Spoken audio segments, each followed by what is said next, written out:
Ja, nu er det tid til at få gjort vores sprøjte ren, og det gør vi jo hver en eneste dag, når vi er færdige med at bruge den. Så 60 grader varmt vand ned i baljen her. Håndsæbe ned i.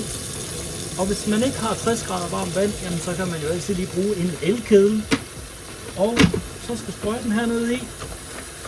Og der skal pumpes 30 gange.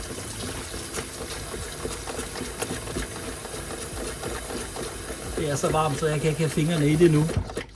Så det er minimum 60 grader. Kan jeg mærke. Når nu er jeg oppe på 30 pump, så gælder det om at få skyllet med koldt vand bagefter. Fordi vi skal lige have sæberester ud. Sådan.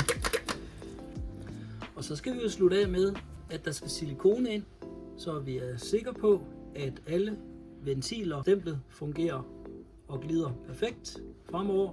Så mens jeg pumper, så tager jeg lige og pumper silikone ind her i indsugningshullet.